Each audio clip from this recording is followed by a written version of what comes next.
Have you dated other European men? I haven't dated. If that's the interesting thing. No, I mean, the men that you became friends with and then got into relationships with. No, Were they- they were, let's see, they were all American. Okay. And I hate to say it, they were all married.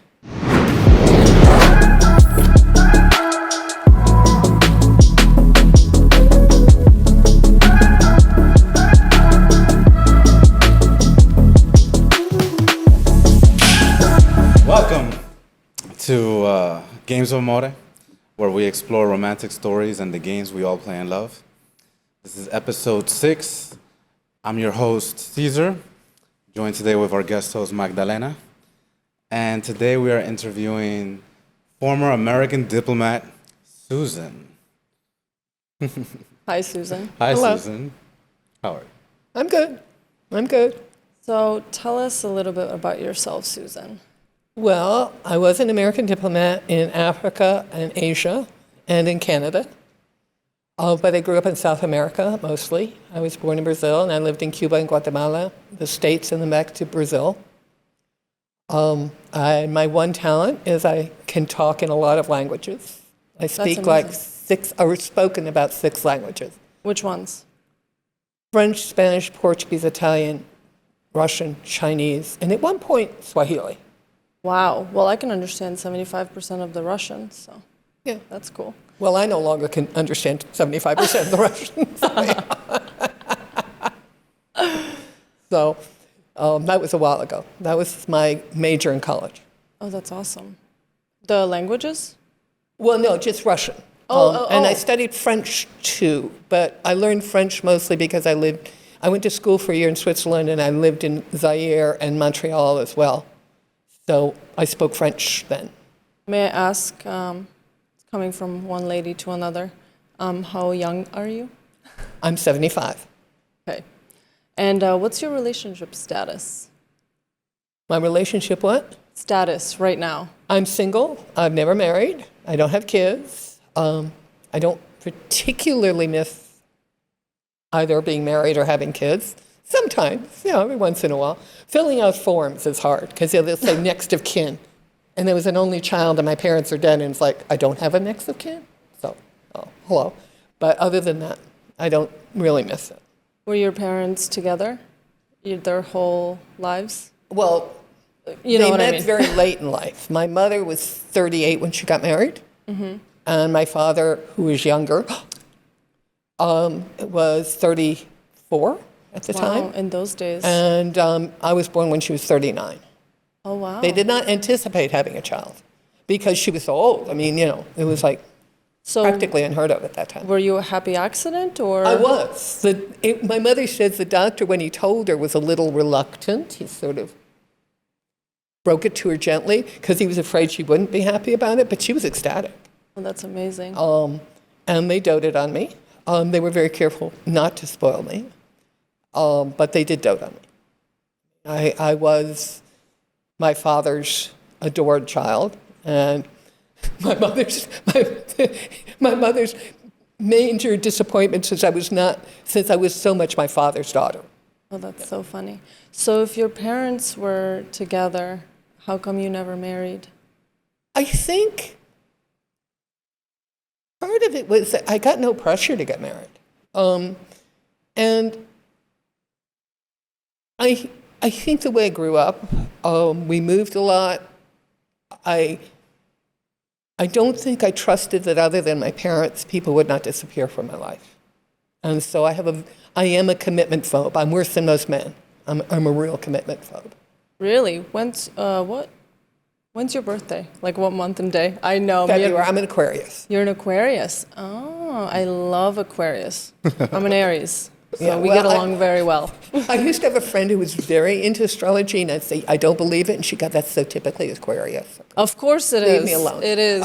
One of my best friends is an Aquarius. It's like, come on. That's so funny. But, I have had essentially a really good life. And I've had the life I chose. And if I had to change anything, I don't think I would. That's amazing.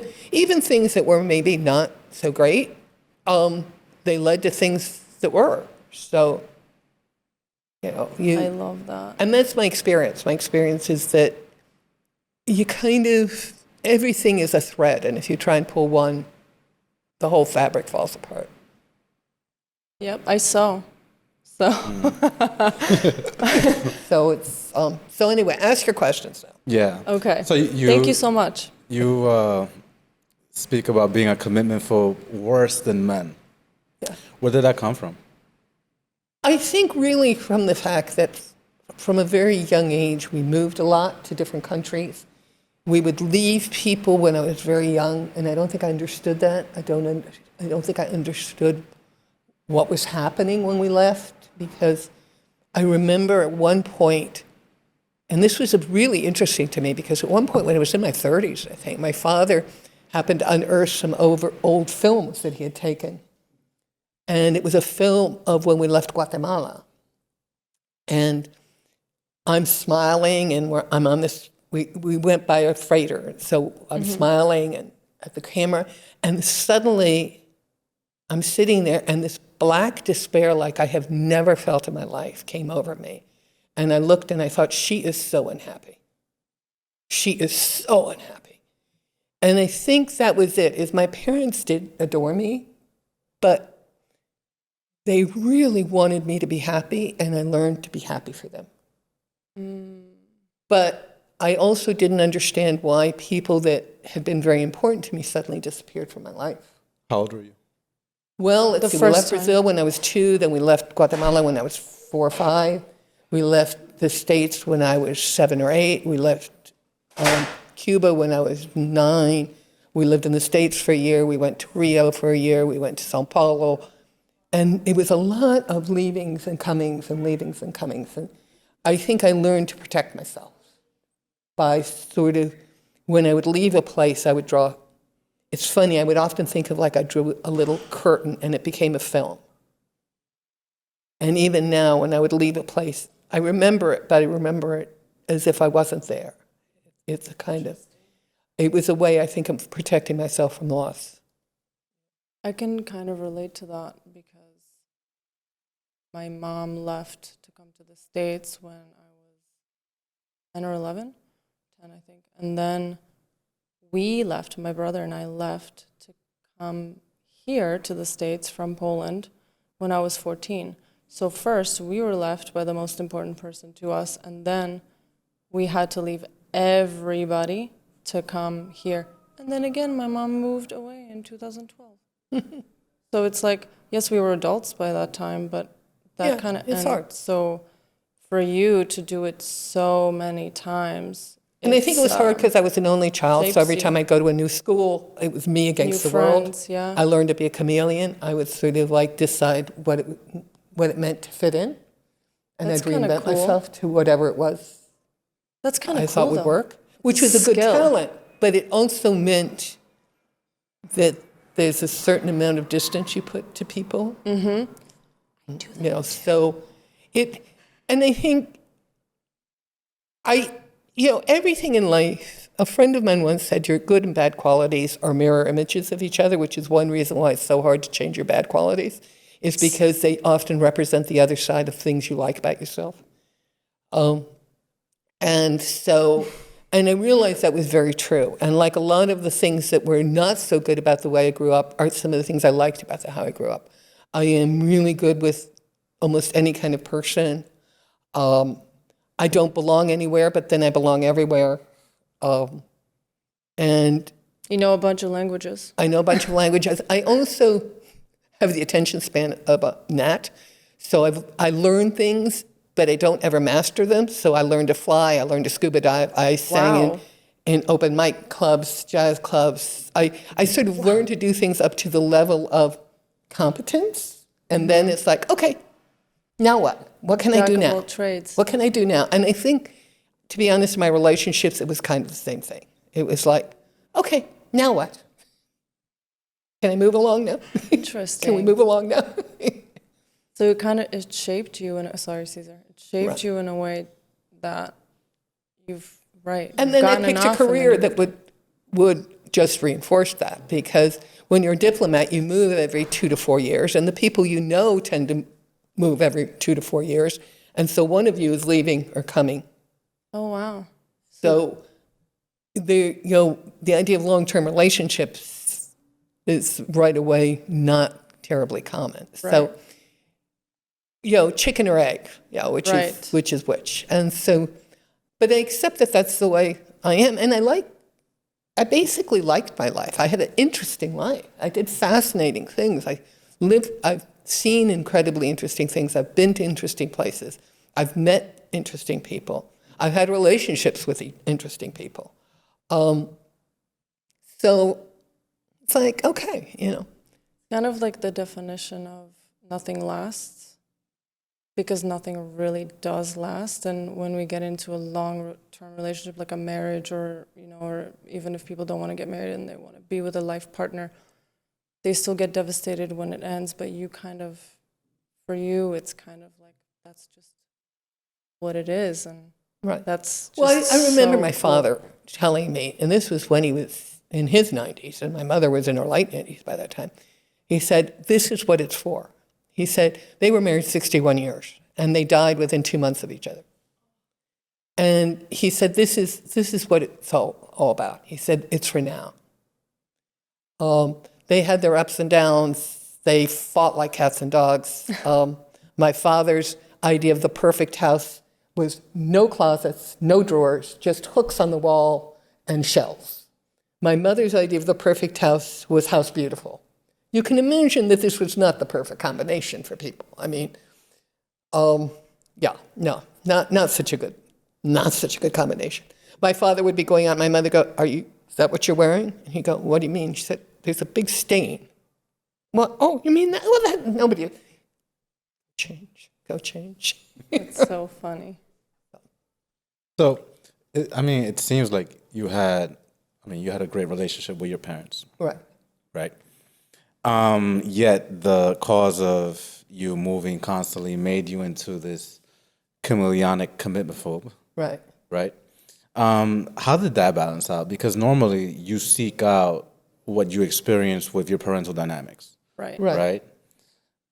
I think part of it was that in my parents' case, they married very late in life. My mother was 38 when she married, and she had me at 39. And my father was 34, and he had been living overseas. They were both very intelligent. My mother had had a career, which was not common at that time. And she had been, not only had a career, but then she was in the first group of women officers in World War II in the Air Force. So, wow, what was... so she didn't seem like someone like I used to call her a square Victorian, but she wasn't.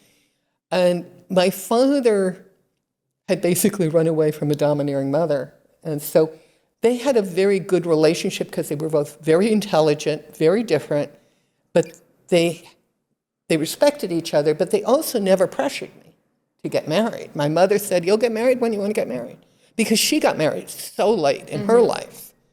And in those days, that's really late. Yeah, she really did get married very late. And she once told me, she said, from the time your father asked me to marry him and the time I went to Brazil to actually get married, I had 4 other proposals of marriage. She said, obviously I was ready. I was like, people just kept coming out of the woodwork saying, do you want to marry me? And I'm getting married already. I would have loved to have met her. Oh yeah, no, she was a very interesting woman. And my father was very interesting. They were both very interesting in their separate ways. And I think that was what made it so hard for me, is that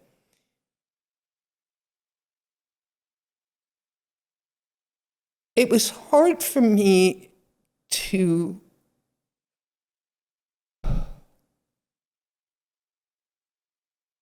be confident that someone would be like that with me, particularly because my physical self-image of myself growing up when I was younger and as a young woman up to when I was in my 40s was so negative, because I grew up in the era of Twiggy, and Twiggy was this model who literally was straight up and down and very skinny. I was not. I was overweight. And I was certainly not straight up and down. And I lived in Brazil, where everybody was like 5 to 10 inches shorter than me. So I was convinced I was totally unacceptable as a woman, as a female. But I was totally acceptable as a person. So I was very good, like, in my job, and I had no insecurities about work. I was sort of the opposite of every woman I knew, because every woman I knew had problems at work, being put down. If they put me down, I never noticed, because it was like, that's not me. You're not putting me down. Mm-hmm. But when it came to men, I was a complete mess. Like so my romantically? relationships were almost entirely with men who had started off as friends or coworkers. But in other words, not men that I met initially as men. Got it. Like someone that wanted to date you. Right, As yeah. opposed to People who wanted to date me, I was like, oh. I think the only time that happened was with my Italian fiance, that I never did get married, but, and he was about the only man I'd ever met who started off as like a man. And it was like... With the intention to be romantic. Yeah. Yeah. And I think he scared the hell out of me. But also, I was his fantasy. And that was an interesting thing, because I realized he was marrying a fantasy. He wanted to marry a fantasy. What do Can you you mean? elaborate on that? Well, he met me when I was a diplomat. Mm-hmm. And I had learned to fly, and so I was a very exotic creature to him. But when we were going to get married, I was going to have to give up being a diplomat. I was have to change everything. And I remember I was going to buy a car, and since I still had diplomatic status, I could get one in Italy for relatively low money, relatively speaking. So I was going to get an Alfa Romeo, a red one. I had always wanted a red Alfa Romeo. He said, oh no, because when you go to the embassy, and I said, Franca, I'm not going to be going to the embassy, because I'm not going to be working for the State Department anymore. I won't be a diplomat anymore. But it was like, I don't think he could ever understand that. And I think it was one of the reasons that ultimately I think we didn't get married, was that I just wasn't sure he really knew who he was getting married to. Did you break I it think up? he had this fantasy of who he was marrying. Did you break it up then? Well, it was one of these things where I had essentially resigned. I had all my things packed. I was going to Italy.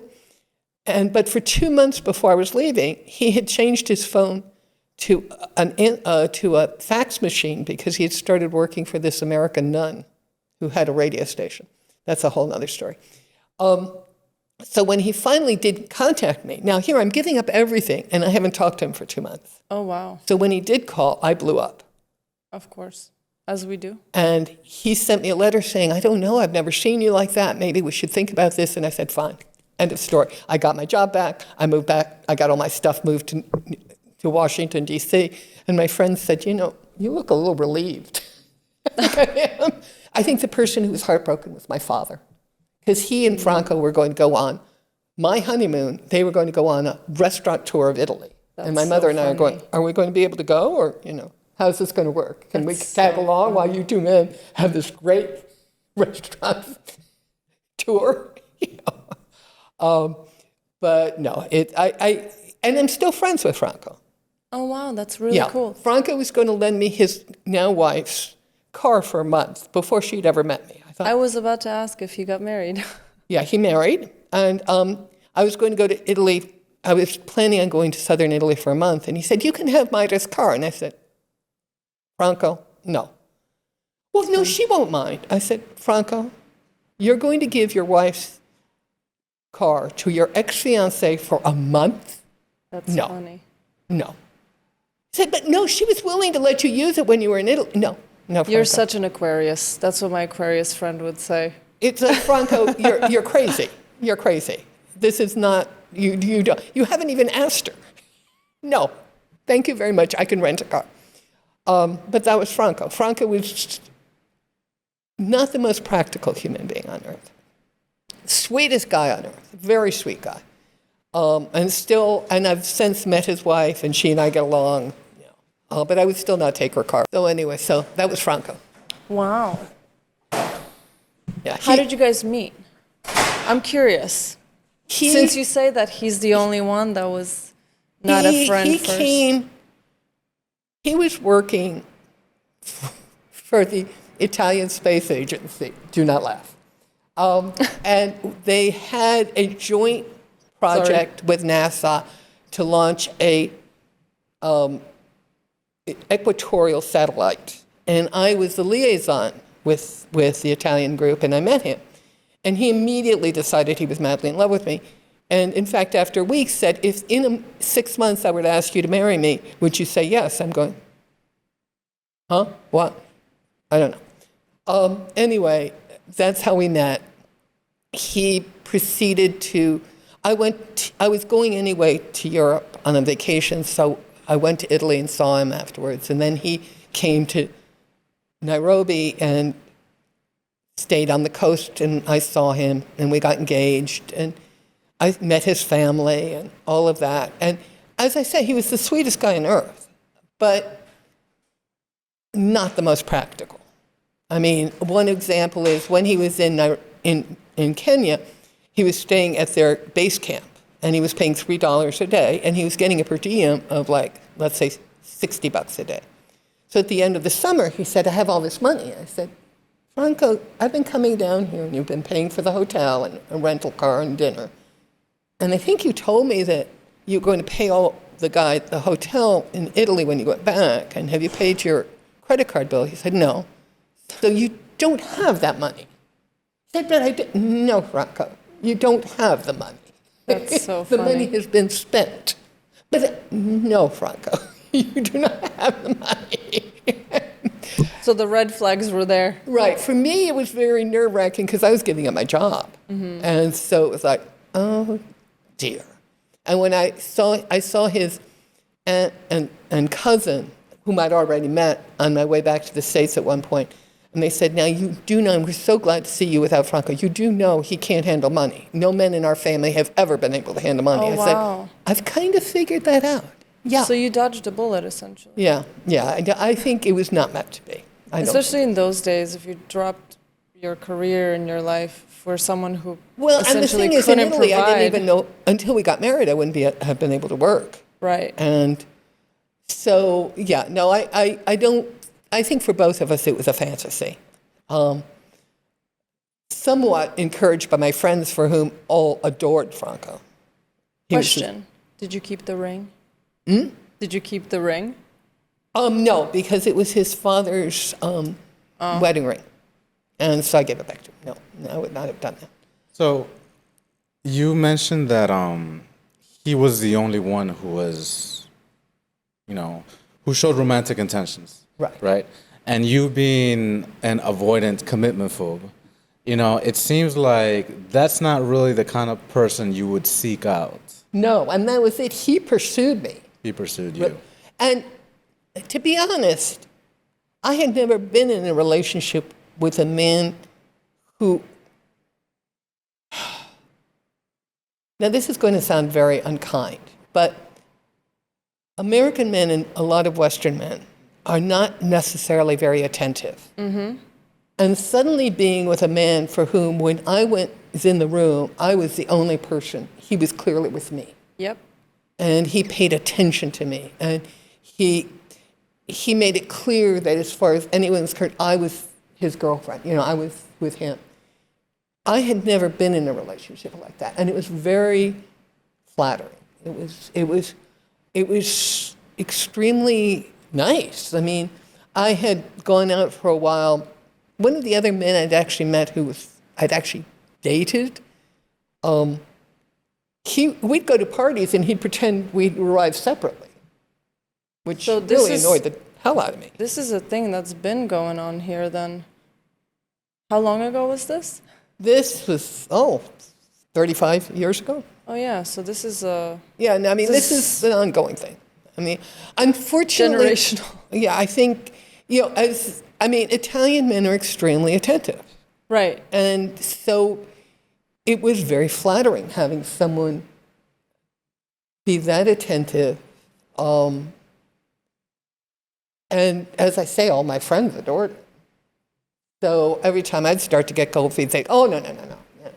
You have to stay with Franco. We all want Franco. Have you dated other European men?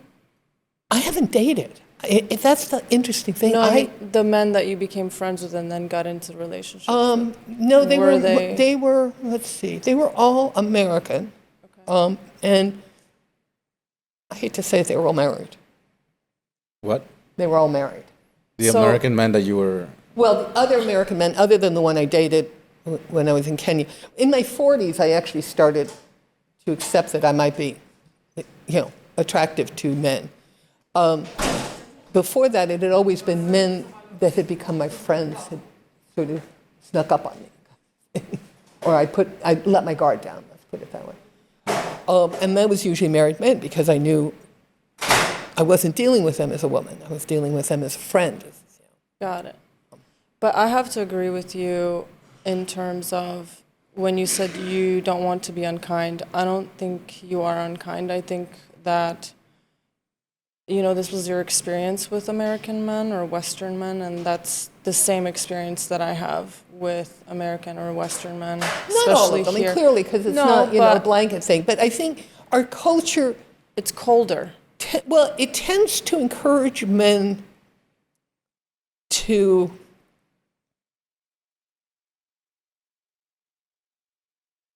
not look weak by catering to women. In other Right, words, there's by this being sort of, vulnerable. there's this cultural thing of sort of saying you shouldn't allow yourself to be seen as vulnerable or to be seen as I shouldn't use that term.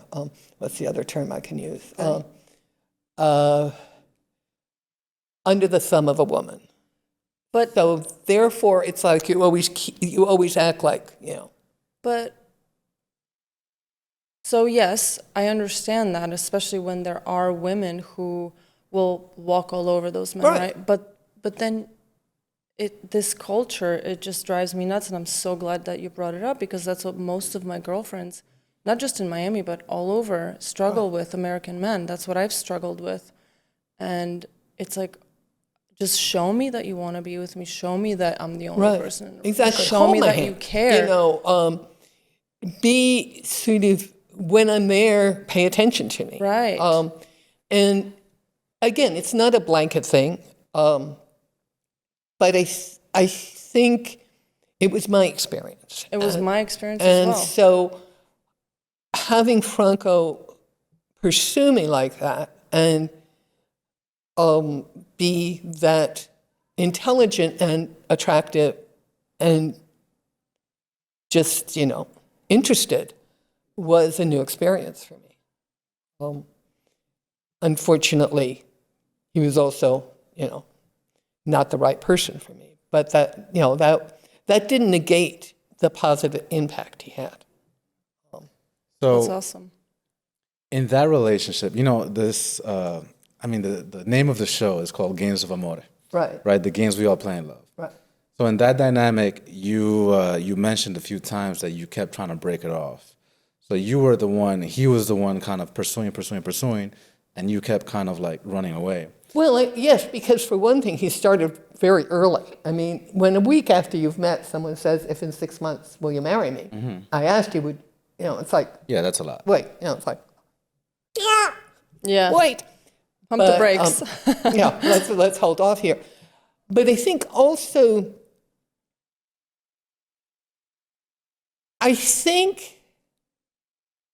both of us had a kind of fantasy that was going on, and I don't think we were being realistic in terms of what it would mean to be married to each other. And I have to be honest, I started to realize that, maybe this was not meant to be when I started fantasizing about other men before I was getting married. I thought, Jesus, I'm not even That's married. an I'm beginning to think indication. about having affairs. This is not healthy. But my friends would go, you're just getting cold feet. Because they all had the same thing, which is he was so attentive. And they were not used to that either. So they all envied me having this man who was so attentive. And so it was a combination of a lot of things. And as I said, we're still friends. I still, we still email each other. I'm friends with his wife now, And one of the things with one exception, one of the things I've always been kind of proud of is all my relationships, I ended up remaining, having a positive aftertaste, so to speak. That's great. That even when they ended, we've either stayed friends or we became friends again or whatever. There was only one that really ended badly, and that was my first one. It was because I behaved badly. What I happened? was a bitch, you know. So yeah. Was that after or before Franco? Oh, way before. It was my first relationship. I was 22. I am not proud of that relationship because it was like every cliche in the book. He was older. He was African American. He was a master sergeant in the Air Force. I was a college graduate. It was like, white girl. I mean, it was like every cliche. In those times too, Yeah, especially. and because, basically the educational and economic differences. And he started to talk about our moving to Denver and his opening a garage. And I'm thinking, no, I don't think so. That's not how I see my future. And I didn't know how to break it up with him, so I was really a bitch. I picked a fight. I've done that. It was not my sabotaged. finest hour. It Yeah. was not my finest hour. Sabotage. And one of the things I learned is that was not the person I wanted to be. And so it wasn't, much as I am embarrassed by that episode of my life, it was something that taught me about who I wanted to be, and I did not want to be that person. And I was always very careful after that to make sure that whenever I was involved with someone, I tried not to hurt them. I tried not to end it where people were hurt. And how did you do that? I think basically in a lot of cases they ended naturally because, again, when you become a diplomat, it becomes easy to end things naturally because, they move to other countries. You move to another country. You're in different places, it happens. But, one of my most significant relationships, I still know that if I was ever in trouble, I could call him and say, and he's married, but now he's remarried to someone else, but I could call him and say, come, break someone's kneecaps. He'd do That's it. awesome. Damn. Can I get that one- favor? I'm just kidding. And another one, when I had my transplant, I called him in a panic because I had no one to take care of my dog. He said, I'll be there in 2 days. I'll drive down from Pennsylvania and take care of your dog. Oh, that's amazing. And we had long since stopped having relationships. So and that's, I think, something I'm proud of, is that hopefully I was not someone anybody remembered bitterly, except that first. Except for that one. Yeah. So you mentioned, right, again, you were the avoidant one in these relationships. Did you ever have the dynamic flip where you were pursuing somebody? No, because it never occurred to me that I could get somebody. But never, no man has ever made you feel that way?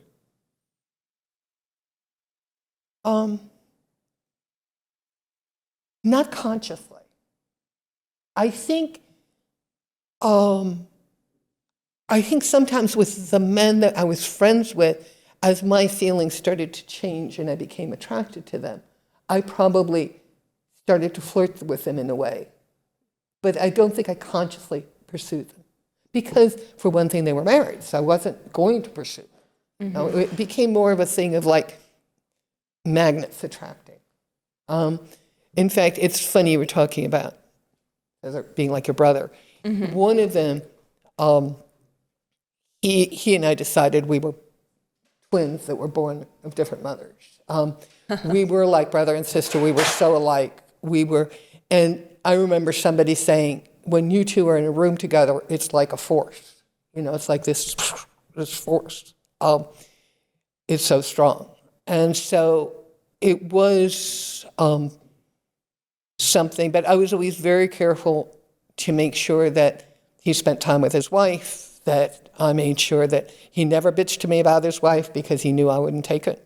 Oh, but that's amazing though, because that's when things can get blurred. That's how. Well, no, it's like I right. had a strict rule. You do not bitch to me about your wife. I will help your wife in any way if she needs help. If you cannot spend too much time with me. You cannot, we cannot hurt her. That was the one bottom line. She will not be hurt. A lot of people can learn from that. Because But you guys just kept it friendly, no, nothing romantic. no, we became lovers. Oh, While he was married. Yeah, well, Oh. in both cases. just kidding. But I was very careful to make sure that our relationship did not too much negatively impact his marriage. And Did you have feelings for him then? Because I lost that in translation. Did you develop feelings for him? oh yeah, I was madly okay. in love with both of those. Well, all three of the men that I was married. And they're all married? Yeah, they were all married. So you And I mentioned think- there was the twin, right? Yeah. And so all of these, they were all married, right? And okay, And I think there's a reason. It's because they weren't going to be permanent relationships. Right. You know what I mean? And I recognized that was probably why I could allow myself to have the feelings, is I didn't have to worry about getting married. Got it. I hate to say it, because you knew it would end. It was like this Yeah. safe haven. It yeah, was, it was a right. safe relationship. It was it a was relationship with an never- expiration date. Yeah. It I mean, was one of never the most gonna- fun relationships I had was a fling with somebody, a guy I met on an airplane who was going, he was on a plane between Hong Kong and Taiwan, and I lived in southern Taiwan. He was there for like 10 days, and we had a great time for 10 days, And it was like, great, he's going away. And I think Franco started off that way. We were having, and then it was like, oh my God, you're getting serious. What the hell are you doing? Wow, so the avoidant really transpired in Yeah, the marriage because when I say I'm a commitment-phobe, I mean serious. you knew that was never going to be a relationship, and that's why. But that's interesting to me because you let your feelings be there, but yet, like you let yourself fully fall for these men. Right. However, it was safe because you knew that it was just never going to be anything. And what's really cool, I think, is that you kept the boundaries with the wives. I mean, as the wife, I wouldn't think it was cool, but hopefully they never found out. Yeah, I don't and- think they did. They might have suspected, but I think they recognized that I was no threat to their marriage, because I was never going to take their husband away from them. Wow. Did the husband want to? So it's did more any of the than husbands just- want to leave? I don't think so. Although one of them eventually did leave his wife for another woman. But in your case, it was never about more than a side relationship, sexual, emotional, but you weren't a threat to the life that they built. More That's right. so, which is and yes. what happens a lot these days with, women who are like married to these millionaires, and they laugh at the girls who try to be with them, and they're like, okay, as long as you don't take my husband, I don't care. I'm not saying they were laughing, but I'm saying they accepted it because they clearly saw that their husband needed something and you needed something, and you. And the thing is, I was friends with the wives. Right. And so we would often do things together, and I would babysit for their kids and let she and her husband go off and have. Wow. So it was. And the wife never knew? I never asked them. Whether they knew or not, I don't know. Yeah. I mean, I would hope not. Certainly, they never let on to me that they knew. And I think, again, because I set very clear boundaries that they were the priority as far as I was concerned. And so they had first call. And I think they recognized that. I think they recognized that whether or not they knew anything further, I think they recognized that as far as I was concerned, they were his priority. Did the first time that this happened, right? Because this is not a morally accepted situation, right? Right. So you're technically what they call modern days the side chick, right? Right. Did you ever have like a moral crisis, like, damn, I shouldn't be doing this, or? Well, I did. Actually, one of my few regrets is there was one man at one point who I'd started off with. We were working together. I'd started off being friends, and then he made. I didn't want to say past, but it became clear that maybe he wanted more, and I thought, no, not again. I'm not doing it again. So, and I kind of am sorry because he was like really interesting guy. But I think for me, and that's why I say, I tried to make sure that I did not hurt anybody else. And I tried to make sure I didn't get hurt too. But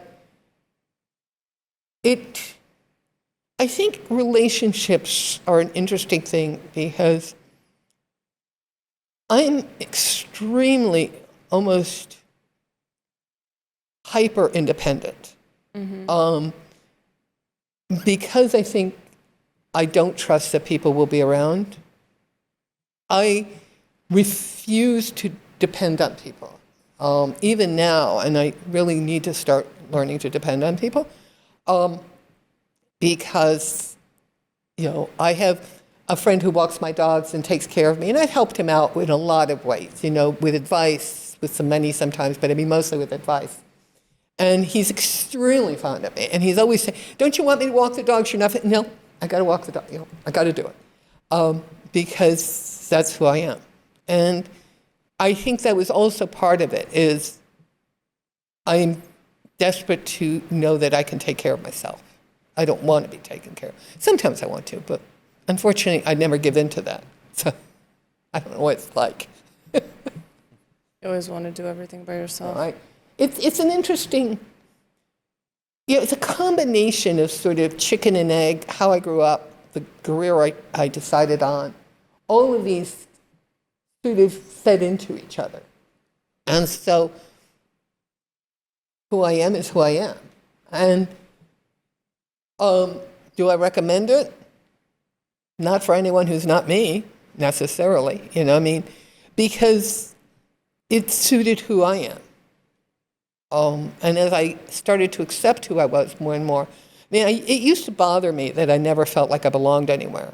And then I realized, to a certain extent, in science fiction, if you've ever watched, Star Trek, they have those universal translators where they can understand any language.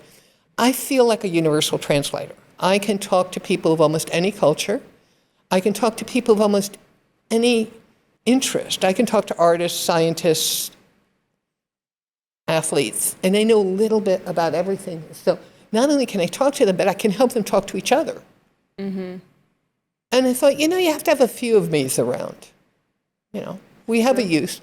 We wouldn't want all of me's, but we can be useful in that we can help grease conversations and we can help grease understanding. So how do you feel about situations like yours and like in modern day? I mean, because like I was saying before, and I didn't finish my thought, but it's like some women accept the mistress, if you will, and they just kind of go, okay, so you just want to be with him, but I have the life, right? And some of them don't. Like if absolutely. If if my husband cheats, that's it, it's over. How do you feel about?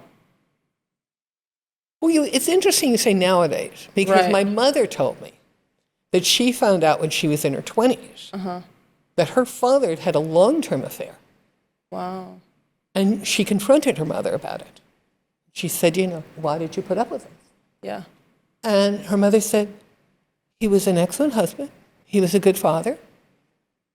It's like, and I think a lot depends on what you need. I mean, I think for me, it was more a case of I didn't want more than that from the men in my life. And I made sure that the wives never felt like they were missing anything. I think for me, I would probably not so much be upset by a sexual relationship as by an emotional one. I would probably be more upset by someone who is texting a friend all the time and not talking to me in a relationship Right. than someone who has slept with somebody else.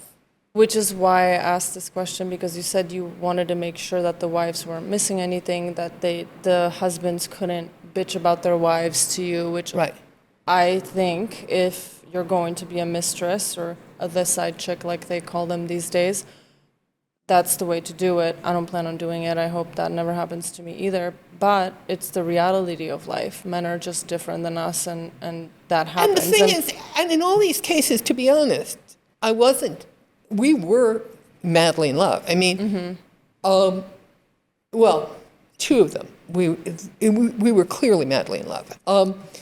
And You think both can be in love, like him being in love with his wife and him in love with you? yes, you can love someone and be in love with somebody else. And you can love and cherish somebody and still be madly in love with somebody else. And as I say, to some extent, it burns bright, but it burns shortly. You know what I mean? I don't know how to explain it because it sounds like I'm justifying it, but in two of the cases, it was very clear that there was just this overwhelming connection. In one case, one of my earlier relationships, I'm not so sure I had the connection. I think he was partially using me because he would use me to go and meet other people sometimes, and I would go with him. And I think because I was an attractive young woman, and he was, again, about 10 years older than I was, I think maybe... Was this one of the marriages, or? He was married, but he worked for an agency where he would meet people and try and recruit them, and I was like a good companion. of course, that. because you can talk to anybody about anything. Right, and I was young and I was pretty, and Yes. well, I didn't think I was pretty, but I think he thought I was. And so I think to a certain extent he was using me. But, What made you figure that out? well, partially because at one point I tried to join the agency and they turned me down, even though they had been absolutely drooling originally. And then I think realized, they gave me an all-day psychological test, and I think realized, no, I don't think this is someone we want. I don't think she can work for us. And he dropped me like a hot potato. And so, Is it safe to say you guys were no longer friends after that? well, I still worked for him. And so, you know, and I saw him every day, and it was very hard, and it was very painful for me. And it was one of the more painful for me breakups. We kept it civil, but it was painful because someone else also dropped me at the same time. Someone else he worked with, and it was clear that, like, for both of them, since I was no longer going to be part of the agency, then I was no longer. You felt more like an asset, not as a human being. Right, exactly. Suddenly, I felt like they hadn't been genuine with me. That sucks. But, you know, you have to, nothing is going to be perfect. Right. And for me, rather than sort of saying, oh, it was a terrible thing, it was interesting, it was fun, it was exciting when it happened, and then it was painful when it ended, and it ended. But that, you know, it was, I think for me, dwelling on sort of the negatives has never been a useful thing for me. For one thing, there's no time machine. I can't go back and change anything. And if I could, would I? Because every decision I make at a certain point, at some point leads to another decision that leads to another decision that ends up leading to something incredible. I mean, I took the Foreign Service exam, and I flunked it the first time around because I didn't know anything about American government.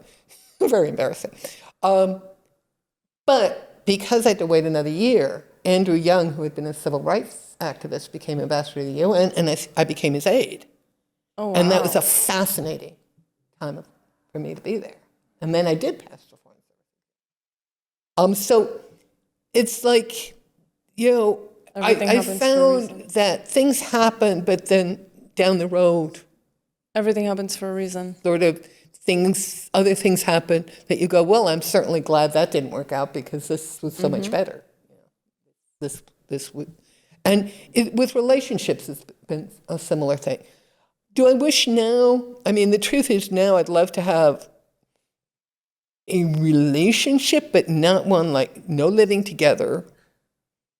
You could have the apartment next door, maybe, or in the building. But that's about funny. as close as I want to get, It's like, That's me right now. that's like as close as I'm going to get, Because I'm not a good caretaker. I'm really not, I'm not someone who's going to, take care of you. No. That's so funny. Why do you say that? Well, I'm just not. I mean, I'm sympathetic in short bursts. But it's like, after about a half an hour, it's like, okay, let's move on.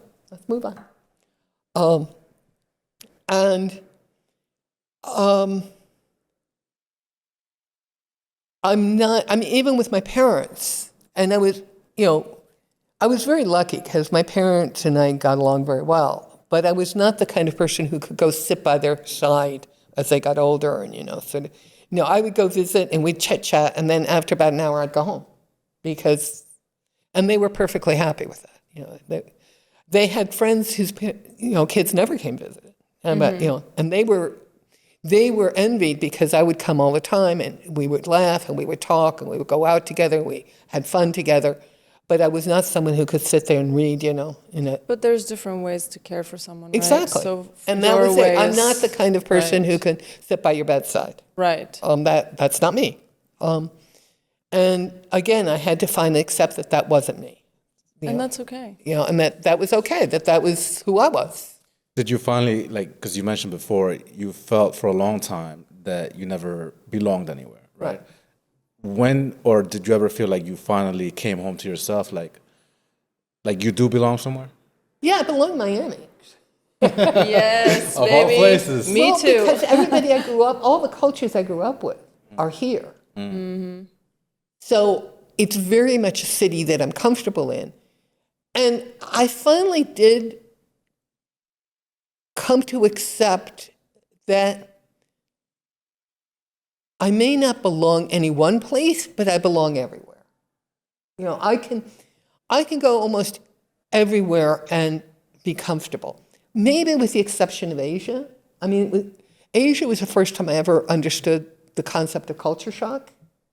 What part of Asia?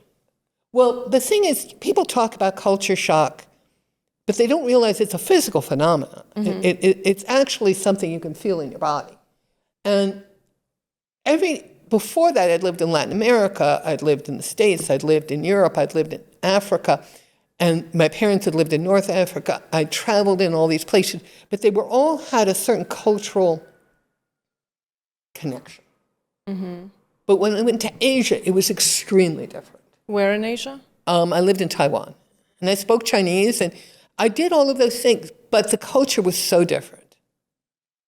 And I did find that I would literally start to find myself thinking, if I mow down that motorcycle with 10 people on it, I'm going to avoid a whole bunch of people in the... No, Susan, you're getting very hostile. You'd better go home for the weekend, close the door, and not deal with anybody for a while, because you're getting... That's amazing. Because the culture was very different. It's a culture that if you bump into somebody, you don't say, excuse me, you giggle. What? It's just the way they are. And my head knew that. You see, and that's it. My head would say, this is normal. And my gut would go, I don't care. I don't like it. You get on a bus, they would sit right next to you, even if the bus was empty. And they'd be going, why are you sitting right next to me? My head is That'll going, drive me this is nuts. normal. My gut is going, make them move. So is it safe to say you didn't mesh with any Asian men? Not really. Well, for one thing, I was twice their height in most cases. I was gonna ask you that because you're tall, right? Right. I had one guy try to bribe me because he was trying to get a visa for his boss's kids. And he said, I'll get you a husband. And then he looked at me and said, a basketball player. Well, that's kind of you. I'm glad you considered getting me a basketball player. But I said, no thanks, no need. You still can't have the visa, sorry. Are you dating now? No. I find it very hard at my age. Have you considered dating apps?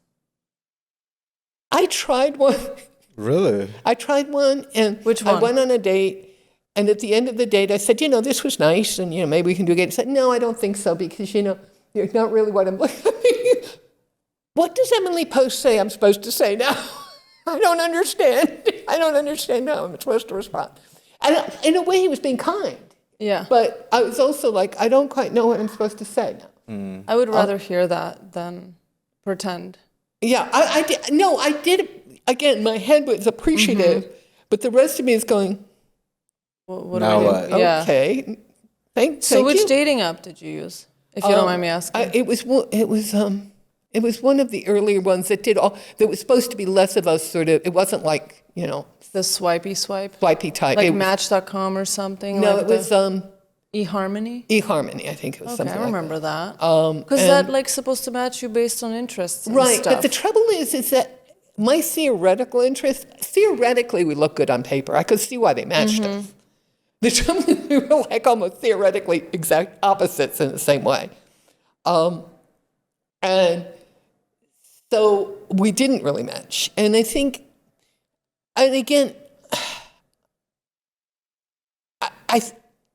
I think on paper I look one way, only I'm not really that way. And so it's hard for me to use those apps because, for instance, I don't want necessarily marriage and all of that. But then that ends up meaning you want kind of wild, Yeah. so it attracts a different kind of Yeah. person that It could. it's not the kind of I person would love to make your profile on an app.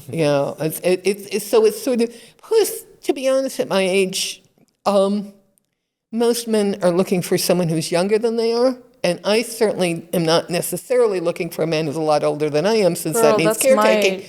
Because, So you want Girl, that's my companionship? age too. I'd love to have somebody. I mean, I'd love sex too, but I mean, I'd love to have somebody to go to the theater with and go to dinner with, and Right. just hang out with. But hold on, I have to say this because you said at my age, men are looking for someone younger. They're doing that at my age too. I'm 42. Well, yeah, exactly. Right? So they're Yeah, but the looking thing for a is- 25-year-old. Right, but the thing is that at my age, we're beginning to run out of people. That's so funny. That's it's true. like because like if they're looking for someone younger and it's me, they're like 85, 90, and and I'm really not looking for someone who's going to need nursing care anytime soon. True. Which is a terrible thing to say. It's different, but it's kind of the same. And It I'm is. also very tall, so like my roster's very small. Oh, exactly. Right? So yeah, I'm still competing Although actually, with one them. of the great loves of my life was short. And Really short? Like how short? well, about 5'6", and I was 5'10" at the time, so Oh, it was quite wow. a bit shorter than I was. So yeah, no, it can be deceiving. It can be deceiving. Yeah, I mean, I don't discriminate in height. It's usually the men that Yeah. get. What I used to hate were the really tall men who dated the 5'2" women. I'm thinking, Me come too. on, Come give us a break on. here. Exactly. If you're over 6 foot, you should not be allowed to date anyone under 5'5". I agree. I'm sorry. And you know what? There should be a law. Every single guy that I have dated that was really tall, or even now, my height or a little bit taller than me, has told me that once they dated me, they're like, wow, I'm never going to date a short girl. You have turned me off of them because, like, one, I don't have to break my back. I don't have to break my back to kiss them. And two, it's, like, more comfortable. Like, and I'm like, yes, Well, you're welcome. I haven't met a lot of those men yet. But I'm so with you. but again, that's life. Yeah. I've given up trying to change anybody else. I try and learn to live with me and with what it is I'm presented with. And if that's who they are, that's who they are. And I would like to meet men who are not constantly needing emotional support, because I tend to meet a lot of men who need emotional support. Because I am very supportive in that. But you being a hyper-independent person, Right. do you feel like you could be with another hyper-independent man? Yes. Yeah? Yeah, and I think it's why I liked some of the men I liked, is they were extremely independent men. Well, were they really? Because they were already married. Yes, but they were also, even within their marriage, they were very independent. They had a very independent lifestyle. And especially one of them, I mean, he he traveled a lot. He was, Space to you is important. right, yeah. So I think men who are comfortable in themselves, let's put it that way, and in both cases they were comfortable in themselves, largely. We all have our hang-ups, I mean, but I mean, they basically didn't need me to, Coddle them. Yeah, I can't stand that either. I mean, I love to snuggle and cuddle and all of that stuff, but it's like, well, with me it's the emotional stuff. It's like, oh, I don't know what to do, and oh yeah, no. you figure it Same. out. You figured it out. Right. Same. But I'm very good at helping people. So I attract people who need help. Right. It's like, and sometimes I want to sort of say, look, everybody leave me alone. I do not have the resources right now to help you. But that's good you set boundaries. But yeah, you Well, I don't naturally always will. set them, but I try to now. I try. Well, a man is supposed to provide clarity and structure. Right. Well, I just want him to be strong enough in himself that, Maybe he can add to your life instead of like, yeah, I mean, we can add to each other's life. I mean, I Right. like someone who can help me when I'm down, and I'll help Yes. him when he's down, but where it's a more balanced relationship. And most of the men I meet now, it's not that balanced, the relation. Well, I don't know. That's not true either. I just don't meet men now. I just, I have a lot, I meet a lot of people, but I don't have a lot of close friends. I mean, my close friends all live, like I have one in Montreal, and one in Virginia, and one over there, and one over there, who are my really close friends. I don't really have a close friend in Miami. I mean, that's kind of how it is. I also keep most people at arm's length. I have a few friends. Well, I'd like to, Here. but it's just there's nobody I hang around with enough. Because once you stop working, it's interesting because you don't share space enough. And nowadays, I mean, I'm not going to go to a bar scene. That was never my scene. And, I meet people in dog park. I mean, that's where all of my acquaintances are. Me In too. the dog park. That's how we met. And some of them I now know pretty well. We talk and I know a lot about their life. I'm sort of the elder sage woman now. I love that. And I like it because it keeps me young because I know I sort of keep up on what's going on in the world and I understand. I sort of am so glad I don't work now. Whew. What do you like to do, like for hobbies? Wait, before that. Oh, Yeah, before sorry. that. One thing we like to close things out on Okay. is, what would you have told if you could give romantic advice to your former self, My younger younger self, at any point in your life? What would it be? It's don't compare yourself to women you see in magazines. Because I think I wasted a lot of my time when I was younger worrying about how I looked and hating how I looked. And I've looked at pictures of myself when I was younger and thinking, you were really cute. Only I didn't see it. I never saw it. And I think that's the one thing, because I think I was so afraid of men at that level that I didn't know how to deal with men. And in fact, one of the things I realized over my lifespan is I would lose weight and start attracting men and then gain weight because I didn't know what to do with them. It's like, oh my God, let me gain weight again so they won't stop being attracted. There's the commitment-phobe again. Right, exactly. Ooh, go away.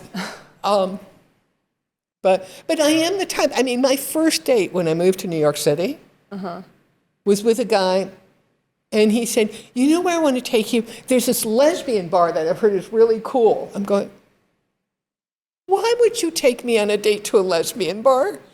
Oh, that's so funny. It's like, how am I going to tell my mother that my first date took me to a lesbian? But you would have also been the main attraction. Well, the thing is, it was interesting because he was there, you know, usually, and particularly at that period, if you went to a bar with a guy, you were there at his behest. In other words, he had to be there, otherwise it was weird. Well, in this case, the tables were turned. Right. He could only be there because I was there. Plus, he was so shocked to realize lesbian women didn't all look like, you know, males, that he was totally blown away by all these pretty girls that were there. And I had to go to the bar and ask for drinks. It was really, but then I kept thinking, what is it about me that someone assumes that would be something I would enjoy doing? Like, really? Am I not a normal date? You know, you can't just take me to dinner? That's funny. But that was sort of. I did want to ask this question because it leads to her dating. So what hobbies do you, well, like, what do you do now? What do you fill your time up with? And that's a leading question to something else. I play computer games. Ugh. I love computer games. Do you play with people or with the computer? Like, are people on the other side of who you're Well, playing? I've done a few like that, but I find it unsatisfactory because there's one game I've played where I've actually gotten to know some of the people online. Right. And the thing is, though. What game? Called Ebony. And I've actually gotten tired of the game, but I don't want to give up the friends I have online. That's you know? what I But I'm was really getting bored at. with the game. That's what I was getting at, because I find that, you know, if you're not a bar rat, which I'm not a bar rat. Like, people used to tell me when I was single, go to a bar, sit there by yourself, someone will buy you a drink, you'll meet men. And I'm like, no, I just can't do that. First of all, I can't go by myself. Like, no. But, like, you can meet people through your hobbies. Yeah, but you see, computers isn't really one of the more social so when you said that, hobbies. I'm like, wow. Exactly. I mean, and that's it. Is that I don't. At this point, I don't have a lot of social hobbies, and because I don't play tennis. I'm not sporty. I've never been sporty, so you know that was always sort of not going to happen. And because I don't work, I don't have places to meet, you know, like that, and I don't have groups of friends that can hang out together. So it becomes hard, and I am a nerd. I mean, I've always had, like, I bought an Atari when Ataris were 8K. I mean, 8K. Wow. And I programmed it. I took a video, and I lived in Africa, and then I made a video with little titles and music attached to it and all of it, because I'm a nerd. I am a nerd. That. So, you know, I have taken apart my computer. I am a nerd. You're a big Star Trek fan? Oh, yeah. Star Trek, Star Wars, any science fiction. I love science fiction. I love thrillers. I mean, I'm a nerd. What can I tell you? And I love playing RPGs. What is that? Role-playing games on TV. Oh. You know, both fantasy and, you know, futuristic and all those types of things. So. Oh, that's so interesting. We got to find you a like-minded elderly nerd. Who knows? Maybe. I might know one, actually. Yeah, you see, hey, you know. I might know a couple. Oh, a couple. Yeah, you see, I mean, the thing is, I try and stay open to what happens in life. Even if, like, recently I took a cruise up the west coast of Africa because I have started to feel my age. My body's revenge is coming on me. And all those years of my neglect of my body, it's going, I'm going to get you now. And even though I've decided cruising is not for me, it was a great experience. You know, because I try and stay open to the experience. It was like, Okay, this is interesting. I can see why people like it. I don't, but I can see why people like it. And I was glad to get back to Africa because I missed Africa. Is that where you went on the cruise? Yeah. Oh, We wow. went from South Africa along the west coast of Africa up to Lisbon, Oh, that's amazing. to Angola, Namibia, Abidjan, Ghana, all those places. Yeah. See, I'm not a cruise person either, but I would do that. Yeah. Well, I did it to see whether cruising might be an alternative to how I've been traveling. Because my one addiction is travel. I love to travel. But I'm finding that travel is becoming very difficult for me. And so I was trying to find a way of doing it that might be easier, and I realized cruising is not it, because I hated it. I mean, I What don't do you hate about it? Well, it was too organized. Oh, Organized like- activities, organized excursions, organized this. You spend a day in a place. No, that's not me. So I thought, okay, I need to move it backwards. I mean, need to sort of think about when I travel again, to go to like a city for a week and then travel out of that city. Like go to Vienna. If I want to go to Vienna, go to Vienna.